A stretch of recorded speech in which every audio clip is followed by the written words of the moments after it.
Hey everyone, welcome to the show. So, the House passed Donald Trump's tax giveaway to the wealthy today after they pulled an all nighter. And this is going to allow Donald Trump to defy court orders without any consequences. So, this is something that was buried in the bill. I'm going to get into that. Also, I'm going to share with you how it's going to result in suffering and death of some of the most vulnerable Americans and how it's having an impact, a negative impact on the bond market. So before I get into the details, please do me a huge favor, click the subscribe button below this video. It is free for you. It really helps the show. Truly, truly appreciate it.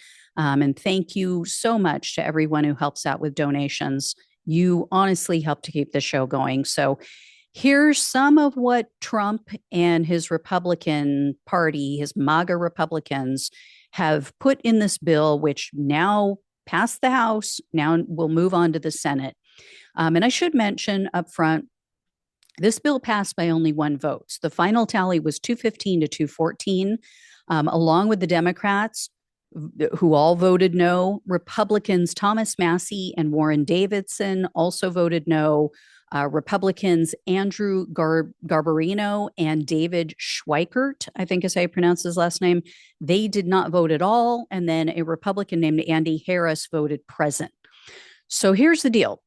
Hidden in this bill is a provision that would prevent courts, including the Supreme Court, from enforcing contempt charges. So the bill says, quote, no court or the United States may use appropriated funds to enforce a contempt citation for failure to comply with an injunction or temporary restraining order if no security was given when the injunction or order was issued. So what they're saying is, unless a plaintiff in a case puts money in, basically makes a bond payment, sets aside money with the court in advance, then any injunction that's issued, any temporary restriction or restraining order ordered by the courts, Donald Trump can just flout those injunctions and those restraining orders. And if the court says later down the line, you violated the court's order, I'm going to hold you in contempt, unless a plaintiff in the case has put money into a bond, has, put up a bond in advance, they can't hold Trump accountable. There's nothing that can be done.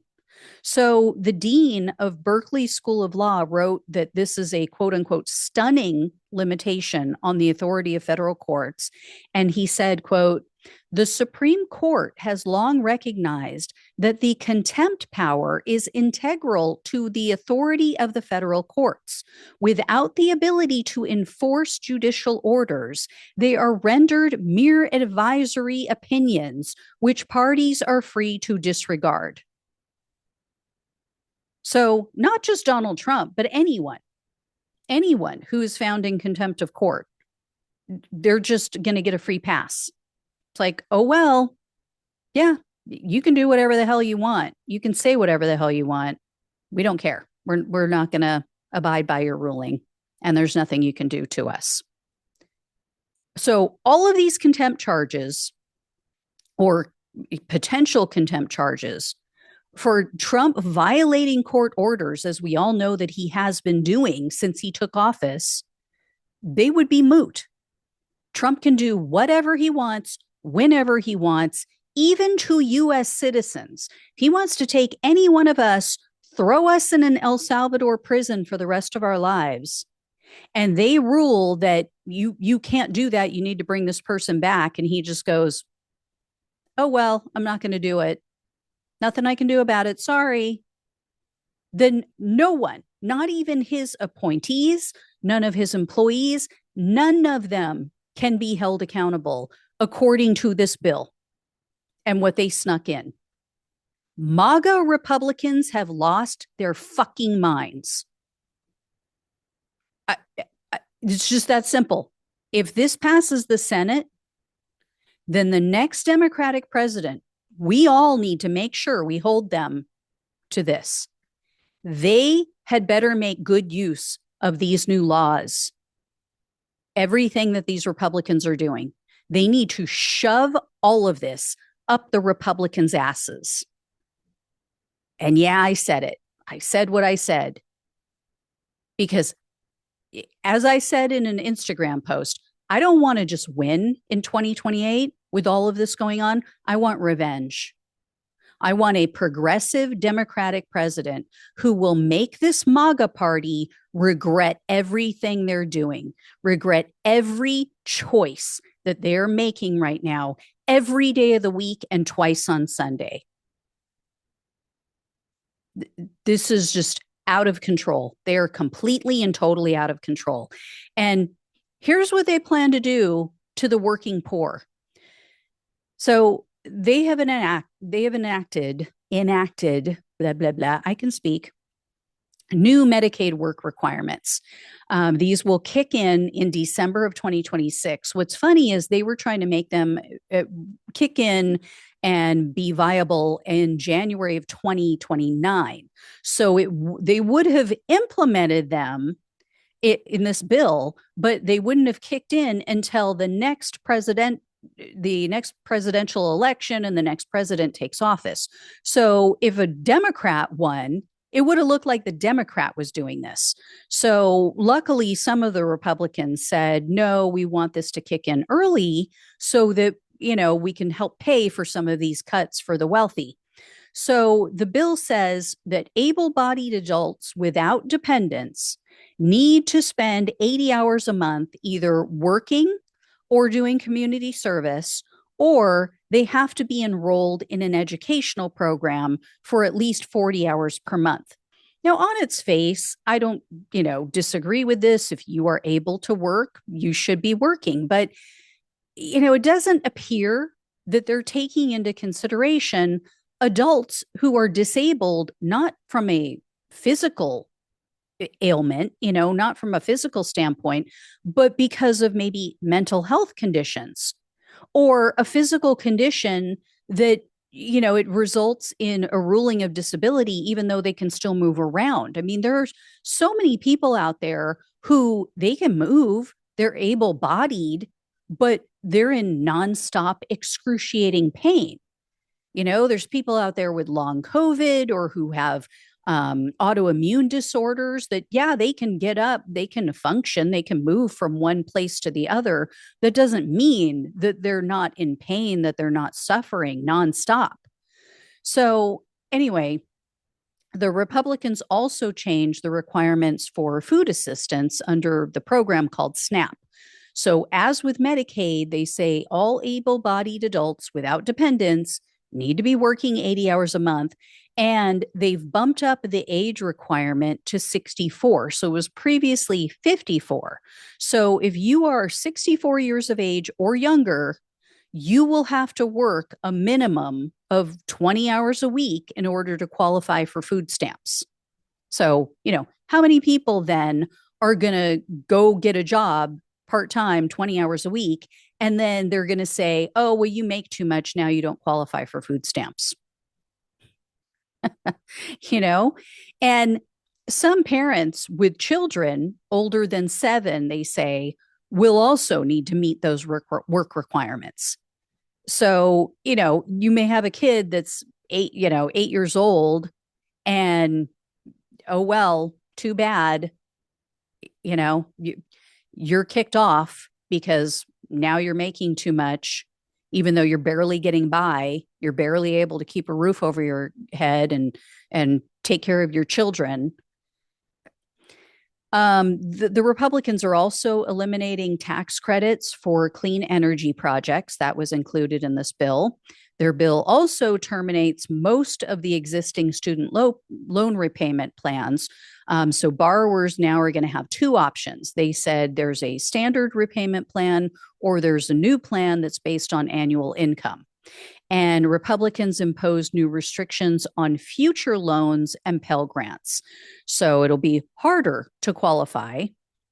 And at the same time that they're doing all this, that they're taking assistance away from the poorest Americans, They're making Trump's 2017 tax cuts for the rich permanent. And Republicans in this bill have added 12 billion. You know, these fiscal hawks, the ones who care so much about the debt and deficit, they have added 12 billion for the Department of Homeland Security so that they can reimburse any states that help with deportations and border security. And then they're also setting up $1,000 savings accounts for US children. And they were going to call them MAGA accounts. There was some, it stood for something, the acronym. They're now calling them Trump accounts. So all of our tax dollars now are going to go towards this $1,000, savings account for kids instead of just taxing the rich and, helping to pay for maybe, I don't know, increased services for families with children. And then the so-called fiscal conservatives, again, increase the Pentagon funding by $150 million. So like I mentioned before, we now have $1 trillion Pentagon budget, even though they can't figure out what they're spending it on. They have no idea. And this is in part, this bump of the Pentagon funding is because of Donald Trump's Golden Dome defense shield that he wants to build for the US. This is another handout to welfare queen Elon Musk. Make no mistake, because he supposedly was handed or is going to be handed a no bid contract for this job. So we're not getting the cheapest job. We're just giving it to Elon without even asking for anybody else to have any input or bid on this.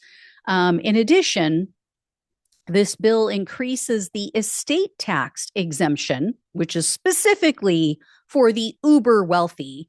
It increases their exemption to $15 million. I mean, you got to make sure that those wealthy Nepo babies like Trump and Elon Musk kids got to make sure that they don't have to pay too much tax when they inherit all of their blood money. And here's the few scraps that Republicans are throwing at us mere peasants. They increased the standard income tax deduction by $2,000. They bumped it up from $30,000 to $32,000 for married couples who filed jointly. They also increased the child tax credit by $500 from $2,000 to $2,500, which would be a good thing. I would be all for that. But here's the catch. Those two things are for average Americans, right? Those are temporary.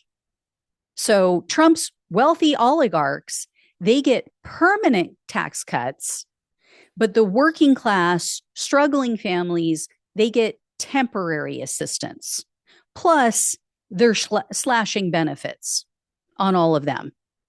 So it doesn't work out. I'll just, give you the bottom line here. The TLDR doesn't make sense. Any benefit that any average American is receiving is going to be undercut by all of the benefits that they're cutting. You will end up owing money or, breaking even. You're not going to get any benefit. The Congressional Budget Office had the absolute right take on this. They conducted an analysis of this specific bill, and they said, quote, the lowest income households in the U.S. would see their resources drop, while the highest ones would see a boost. And the CBO also said, and they estimate that the Republican bill will increase the federal deficit by $3.8 trillion over the next 10 years. And they estimate that, and I've heard different figures, but the CBO says that 7.6 million people will lose their health care coverage. I've heard 8.6 million. I've heard as much as 13 million people losing their health care coverage. The CBO also said that 3 million people will lose their SNAP food stamp benefits, so their food assistance benefits. So all of this has investors on edge, especially, since I told you the other day that all of these analysts have downgraded the U.S. credit rating based on our current debt, not even new. Well, they were considering new debt coming up.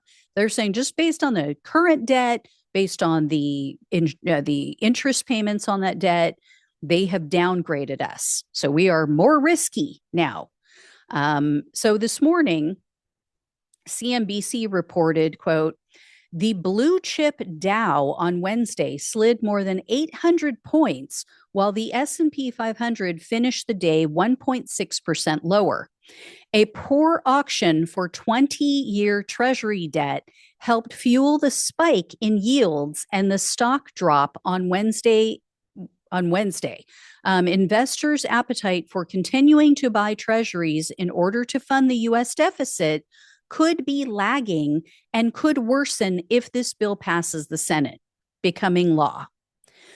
So stocks rebounded a bit today, and the Treasury bonds came down slightly, but MarketWatch wrote, quote, the sharp sell-off in longer duration U.S. Treasury securities gathered fresh steam on Thursday morning after House Republicans passed President Donald Trump's one big, beautiful tax bill, raising concerns about the growing U.S. deficit. The 30-year Treasury yield was up 6 basis points to 5.15%, its highest intraday level since October 2023, and on pace for the highest close for the long bond since July 17, 2007. So what they're talking about here is the long bonds are investors buying U.S. treasuries, U.S. treasury securities, U.S. bonds. Basically, they're buying our debt. And so they have been banking on our debt for years saying, oh, it's safe. The U.S., they always pay their debts and it's totally safe debt to hold. So I'm going to invest in this because, especially as people get older, they want to move towards bonds because it's typically a safer bet. Well, now what they're seeing is people no longer feel that way. Investors no longer feel safe buying U.S. debt for many reasons. I mean, earlier this year, it was because of Trump's tariffs. Now it's because of this and our burgeoning debt. And because, we've been downgraded on our credit rating and people see no end in sight. And with them comparing this, saying, oh my God, this is almost hitting 2007 levels. This should be like major red flag, flashing warning sign. We all know what happened in 2007, right? There was this huge sell-off because of fear about subprime mortgages. Analysts rightfully predicted there was going to be an implosion of mortgage-backed securities because lenders were just handing out risky loans like candy on Halloween.